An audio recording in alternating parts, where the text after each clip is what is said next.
नमस्कार, आप देख रहे हैं खबर अभी बाकी है और मैं हूं आपके साथ अंजनी कुमार सिंह। और बुलेटिन की शुरुआत आज एक ऐसी खबर से करेंगे जो हमारे आपके लिए बहुत जरूरी है। राजधानी दिल्ली के शकरपुर इलाके में विश्वासघात करने का एक ऐसा मामला सामने आया जिससे हर कोई हैरान है। दरअसल सिविल सर्विसेज की तैयारी कर रही एक लड़की के बेडरूम में बाथरूम में मकान मालिक के बेटे ने स्पाई कैमरा लगा दिया और जिसका खुलासा होने पर हर कोई हैरान है, परेशान है।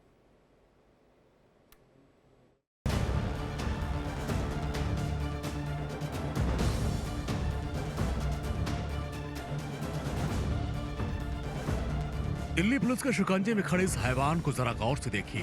पहली नजर में ये बेहद ही सीधा साधा इंसान नजर आ रहा है, लेकिन इस हैवान की करतूत को जान आप हैरान हो जाएंगे। इस हैवान ने एक लड़की के कमरे में खुफिया कैमरा लगा दिया और जिस लड़की के कमरे में इन्होंने खुफिया कैमरा लगाया वो इसके यहाँ 5 साल से किराए पर रह रही थी और यूपीएससी की तैयारी कर रही थी। 5 साल में बने विश्वास को मकान मालिक के इस लड़के ने एक झटके में तार तार कर दिया। जब भी लड़की किसी काम से बाहर निकलती थी तो आरोपी कभी मेंटेनेंस के नाम पर चाबी मांग लेता था और कभी कोई और बहाना करके। पुलिस पूछताछ के दौरान भी आरोपी ने स्वीकार किया कि 3 महीने पहले जब लड़की अपने गृहनगर गई थी तो लड़की ने अपने घर की चाबी उसे सौंप दी थी। इसी मौके का फायदा उठाकर आरोपी ने 3 जासूसी कैमरे खरीदे। उसने एक कैमरा लड़की के बेडरूम में, एक उसके बाथरूम में लगा दिया। कैमरों में वीडियो स्टोर करने के लिए मेमोरी कार्ड भी लगा रखा था। उस लेडी के कमरे में 2 जगह पे स्पाई कैमरास इंस्टॉल थे, एक बाथरूम में और एक बेडरूम में। लेडी से पूछताछ करने पे पता चला कि मकान मालिक के जो बेटे हैं वो फ्रिक्वेंटली उनके कमरे में मेंटेनेंस वगैरह को लेकर आते जाते रहते थे उनके पीछे से, और कई बार आते जाते इमरजेंसी में अपने कमरे की चाबी वो उन मकान मालिक के बेटे के पास ही छोड़ कर जाती थी, जो कि उनके काफ़ी ट्रस्टेड थे। पीड़िता के मुताबिक आरोपी बार बार बाथरूम का गेट हटाने की बात करता था। तभी लड़की को शक होने लगा तो उसने अपने घर के अंदर तलाशी ली तो बाथरूम और रूम के अंदर स्पाई कैमरा मिला। बाथरूम के बल्ब होल्डर में एक कैमरा लगा हुआ था। पीड़िता ने अपने व्हाट्सएप पर भी कुछ असामान्य गतिविधियां देखी। अपने लिंक किए गए मोबाइल की उस व्हाट्सएप अकाउंट के किसी अज्ञात लैपटॉप में लॉगिन हुआ था। पीड़िता ने फौरन थाना शकरपुर में मकान मालिक के खिलाफ एफआईआर दर्ज करा दी। पुलिस ने आरोपी को गिरफ्तार करके आगे की कार्रवाई शुरू कर दी है। इंटेरोगेशन में करण ने कन्फेस किया कि जब ये लेडी 3 महीने पहले अपने घर गई थी उस टाइम पे मौके का फ़ायदा उठाकर करण ने 3 स्पाई कैमरास परचेज़ किए थे, जिसमें से 2 उन्होंने उस लेडी के अपार्टमेंट में इंस्टॉल कर दिए थे, एक बेडरूम में और एक बाथरूम में। और उस कैमरा के मेमोरी कार्ड को निकालने के लिए कई बार वो उस लेडी के कमरे में आते जाते रहते थे। लेडी के शक के आधार पर और करण के कन्फेशन के बेसिस पे हमने करण को अरेस्ट कर लिया और इस केस को वर्कआउट कर दिया। राजधानी दिल्ली में जो घटना सामने आई वो समाज के ताने बाने के लिए बिल्कुल ठीक नहीं है, क्योंकि दिल्ली जैसे महानगर में लाखों छात्राएं किराए के मकान पर अकेले रहती हैं और एक ही घर में लंबे समय से रहते हुए आपसी विश्वास मकान मालिक और किराएदार में बन जाता है। आप भी कभी भी अपने पड़ोसी या फिर सिक्योरिटी गार्ड को अपनी चाबी देकर चले जाते होंगे, लेकिन अगर कोई ऐसा कदम उठाए कि आपके घर में, आपके बेडरूम में कैमरा लगा दे, तब ये दुनिया कैसे चलेगी? क्योंकि विश्वास ही हर इंसान का सबसे बड़ा गहना होता है।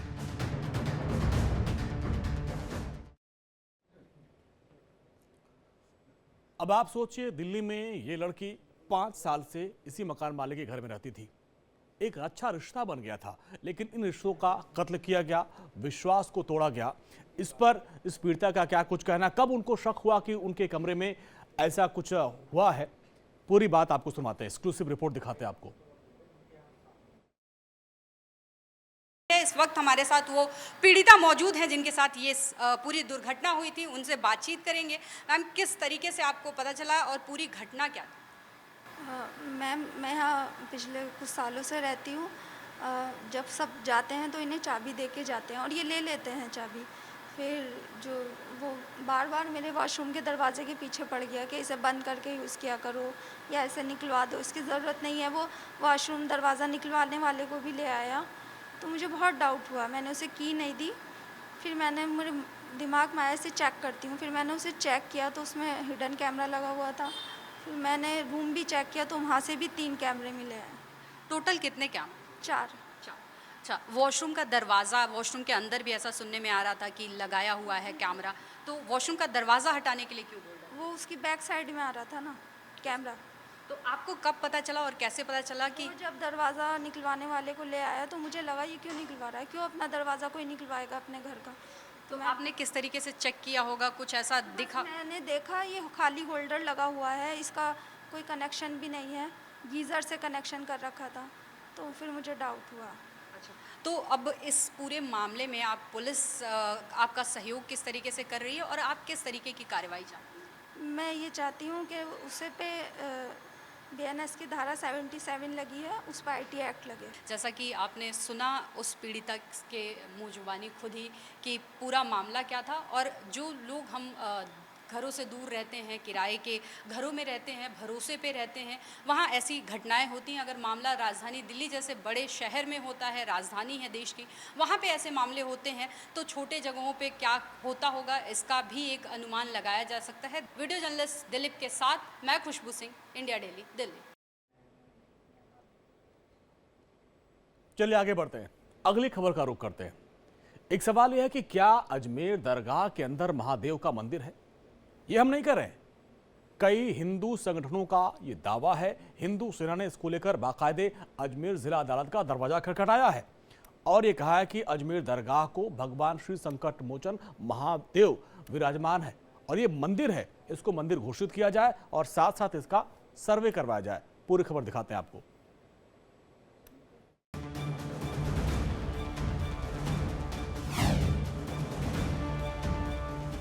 ज्ञान वापी का मामला अभी अदालत में विचाराधीन है।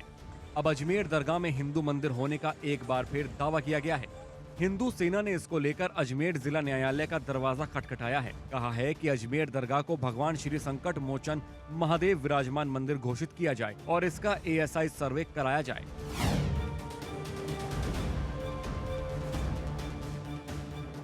कोर्ट में ये याचिका हिंदू सेना के राष्ट्रीय अध्यक्ष विष्णु गुप्ता ने दाखिल की है। दावा किया गया है कि दरगाह शरीफ में संकट मोचन महादेव का एक प्राचीन मंदिर है। अजमेर के सीजेएम कोर्ट में दायर इस मुकदमे में हिंदू पक्ष की दलील क्या है, सुन लीजिए। इशू ये डिक्लेरेशन का दावा हमने फाइल किया था अजमेर दरगाह को लेके। सबसे पहले तो हमारा ये होगा कि जिस कोर्ट को जुरिडिक्शन नहीं है उस कोर्ट में ये फाइल पहुंचे एंड फिर नोटिस इशू हो और ट्रायल प्रोसीड हो। हमने सिविल जज सीनियर डिवीजन में दायर किया था। अब हम एप्लीकेशन मूव करेंगे डिस्ट्रिक्ट जज साहब की कोर्ट में, वहाँ से फिर जो जुरिडिक्शनल कोर्ट है वहाँ केस ट्रांसफर होगा। वाद दायर किया है कि अजमेर दरगाह जो है भगवान शिव का मंदिर है, उसको लेके हमने साक्ष्य दाखिल किए हैं सारे। हर विलास शारदा जो यहाँ म्यूनसिपालिटी कमिश्नर भी थे अजमेर में और सेशन जज हैं, उनकी बुक में साफ साफ बहुत सारे साक्ष्य दिए गए हैं। और जो अंदर बुलंद दरवाज़ा है वो सब हिंदू मंदिर और जैन मंदिर को तोड़ के वो वहाँ बनाया गया है। ऐसे साक्ष्य हमारे पास बहुत हैं, इसलिए हमने मांग उसमें की है कि उस दरगाह जो जगह है पूरा उसको हिंदू मंदिर डिक्लेयर किया जाए। नंबर 2, यदि उसका रजिस्ट्रेशन है तो कैंसिल किया जाए। और नंबर 3, हमें पूजा पाठ का अधिकार दिया जाए। नंबर 4, वहाँ एएसआई सर्वे किया जाए।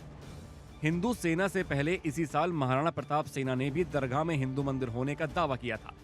इसके बाद फरवरी में वीर हिंदू आर्मी ने भी ऐसा ही दावा किया था। संगठन की राष्ट्रीय अध्यक्ष सिमरन गुप्ता ने दरगाह में मंदिर होने की बात कही थी।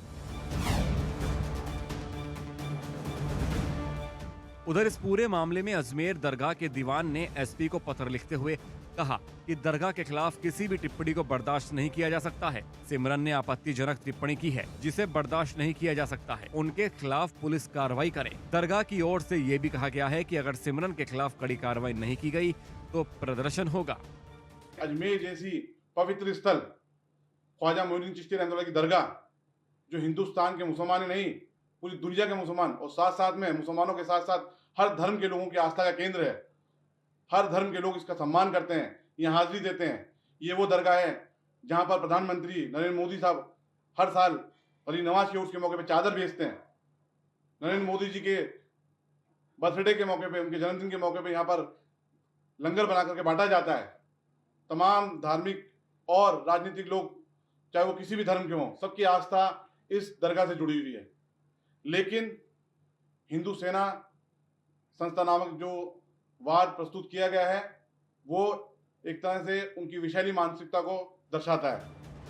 अजमेर दरगाह में महादेव शिव मंदिर की मांग लगातार तेज होती जा रही है।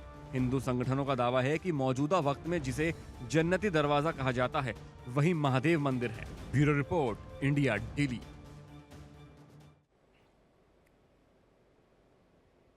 बिहार के मुख्यमंत्री नीतीश कुमार के सियासत से संन्यास का शगुफा इन दिनों बिहार में छोड़ दिया गया है। अब ऐसे में सवाल यह है कि क्या बिहार के सीएम नीतीश कुमार राजनीति से रिटायरमेंट लेने वाले हैं या फिर जेडीयू के अंदर कुछ खटपट चल रही है। ये सवाल बिहार की राजनीति में चर्चा का विषय बना हुआ है और इस पर विपक्षी चुटकी ले रहे हैं और कह रहे हैं कि नीतीश कुमार को अब अपने करियर को हैप्पी एंडिंग देना चाहिए। जवाब में जेडीयू के नेताओं का कहना है कि जो लोग ख्वाब देख रहे हैं वो उसको छोड़ दीजिए। आपको पूरी रिपोर्ट दिखाते हैं कि आखिर ये खबर है क्या।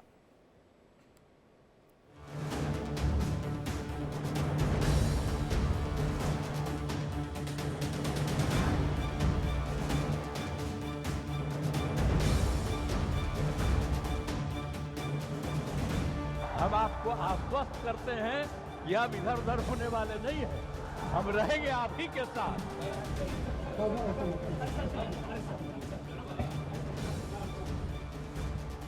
नीतीश कुमार बिहार की राजनीति का वो चेहरा हैं, इधर भी फिट हैं और उधर भी फिट हैं और जब तक बिहार में नीतीश कुमार एक्टिव हैं तब तक किसी और नेता की जगह नहीं बनती है। यही वजह है कि चुनावी मौके पर अक्सर उनके रिटायरमेंट की चर्चा गर्म हो जाती है। एक बार फिर ये चर्चा गर्म है। चलिए पहले आपको बताते हैं कि नीतीश कुमार के रिटायरमेंट की चर्चा आखिर क्यों शुरू हुई। दरअसल जेडीयू नेता और मंत्री अशोक चौधरी नीतीश कुमार से मिलने पहुंचे थे। नीतीश से मिलने के बाद उन्होंने सोशल मीडिया पर एक कविता रीपोस्ट की थी। कविता कुछ इस तरह है: बढ़ती उम्र में इन्हें छोड़ दीजिए, एक दो बार समझाने से यदि कोई नहीं समझ रहा तो सामने वाले को समझना छोड़ दीजिए। बच्चे बड़े होने पर वो खुद के निर्णय ले लेंगे तो उनके पीछे लगना छोड़ दीजिए। गिने चुने लोगों से अपने विचार मिलते हैं, यदि एक दो से नहीं मिलते तो उन्हें छोड़ दीजिए। बढ़ती उम्र में इन्हें छोड़ दीजिए। अशोक चौधरी ने किसी का नाम तो नहीं लिखा, लेकिन कहा जा रहा है कि उन्होंने नीतीश कुमार के लिए ये कविता रीपोस्ट की है। हालांकि वो इस बात से इनकार कर रहे हैं, लेकिन सियासी गलियारे में ये बात चर्चा का विषय बन गई है। इससे पहले पोस्टर के जरिए भी पार्टी के भीतर गुटबाजी हुई थी। दूसरी तरफ मंत्री अशोक चौधरी के मिजाज कुछ बदले से हैं। हालांकि विवाद होने पर उन्होंने लिखा है कि कुछ तो लोग कहेंगे, लोगों का काम है कहना। नीतीश के हैप्पी रिटायरमेंट की चर्चा सबसे पहले मुकेश साहनी ने शुरू की, लेकिन आरजेडी सबसे ज्यादा उत्साहित नजर आ रही है। आरजेडी प्रवक्ता एजाज अहमद ने कहा है कि इसमें कुछ भी गलत नहीं है। बिहार को नीतीश कुमार की नहीं, अब तेजस्वी जैसे ऊर्जावान नेता की जरूरत है। अभी बिहार और देश के अंदर जो एक रैंक एंड फाइल लीडरशिप है, उसमें सबसे ऊर्जावान और सबसे मजबूत विचारों के साथ आगे बढ़ने वाले नेता के रूप में, और ख़ास तौर से युवाओं के नौकरी और रोज़गार के मामले में जिस तरह से उन्होंने सरजमीन पर काम किया, उससे वो सबके चहेता हैं।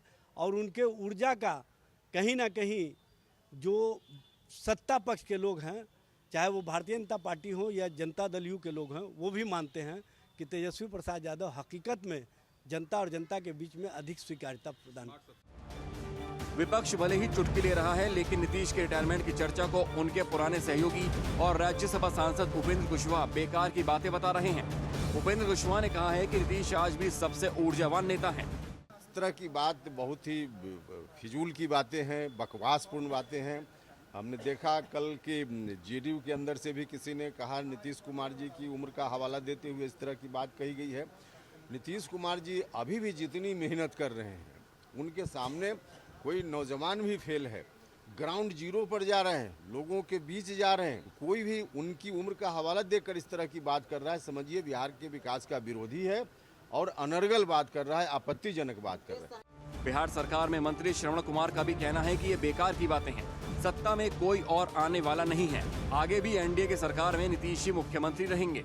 नीतीश कुमार जी तो रोज घूम रहे हैं, रोज जा रहे हैं। अब नीतीश कुमार जी जो काम कर रहे हैं, जो 19 साल में काम करे, उसके परिणाम को देखने भी जाते हैं और नए काम की शुरुआत भी कराने जा रहे हैं।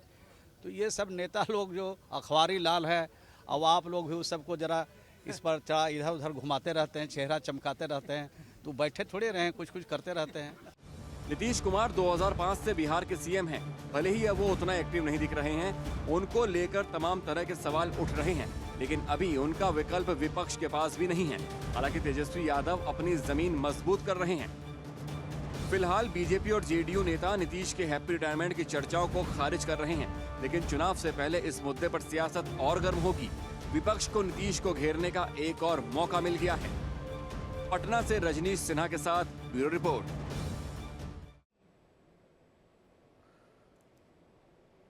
लैंड जिहाद को लेकर देश भर में बवाल मचा हुआ है और इधर भोपाल के गांधी मेडिकल कॉलेज के अंदर तेजी से मजार बनते जा रहे हैं। सरकारी अस्पताल में इस परिसर में जहां जगह मिल रही है वहां मजार बना दी गई है। अब इसको देखकर सवाल उठ रहा है कि क्या यहां पर भी कोई लैंड जिहाद चल रहा है। देखिए पूरी रिपोर्ट।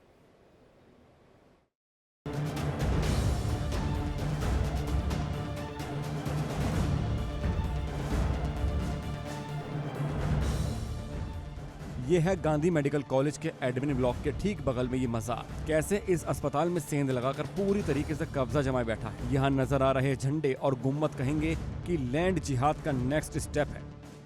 मेरे पीछे आप देख रहे हैं गांधी मेडिकल कॉलेज और ठीक सामने है एडमिनिस्ट्रेटिव ब्लॉक और उसके आगे लाइब्रेरी और इन सब के बीच में आप देखिए लैंड जिहाद का मामला।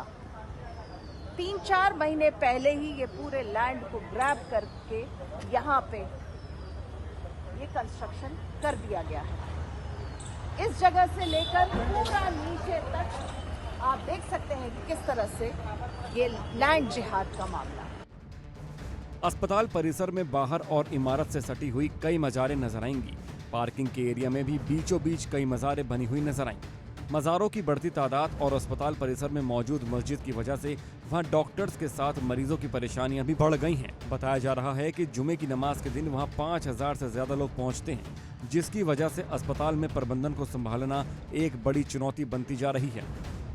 पिछले 2-3 वर्षों में जिस प्रकार से धार्मिक और आर्थिक अतिक्रमण हमारे परिसर में हो रहे हैं वो बिल्कुल बर्दाश्त के बाहर है। जिस प्रकार से परिसर में अतिक्रमण हो रहा है उसके कारण काफ़ी लोग जो बाहरी लोग हैं वो यहाँ पर आते हैं। रात में आना, दिन में आना, 24 घंटे यहीं रहना, ये सिक्योरिटी ब्रीच है क्योंकि बाहरी लोगों के आने के कारण यहाँ का जो वातावरण है खराब होता जा रहा है। लगातार बाहरी लोग आ रहे हैं, यहाँ पर बच्चे लाइब्रेरी के सामने पढ़ाई करते हैं, वहाँ पर जमावड़ा लगा रहता है। उसके कारण कहीं ना कहीं एक नकारात्मकता वाला जो माहौल है वो हमारे कॉलेज के अंदर बन रहा है।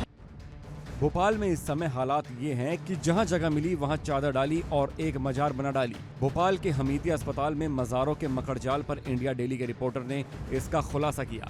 दरअसल कॉलेज कैंपस में पिछले कुछ सालों में ताबड़तोड़ मजार बनने का मामला सामने आया है। ये है भोपाल की पहली मस्जिद सरदार दोस्त मोहम्मद खान। कहा जाता है कि भोपाल रियासत के संस्थापक दोस्त मोहम्मद खान ने ही इस मस्जिद को बनवाया था, लेकिन धीरे धीरे इसके आसपास मजारों की बढ़ती तादाद ने कई सवाल खड़े कर दिए हैं। भोपाल का सबसे पुराना हॉस्पिटल हमीदिया हॉस्पिटल, साथ में लगा हुआ medical college Gandhi medical college, बस यहीं पे मौजूद है ये भोपाल की पहली मस्जिद जिसे बनवाया था सरदार दोस्त मोहम्मद खान।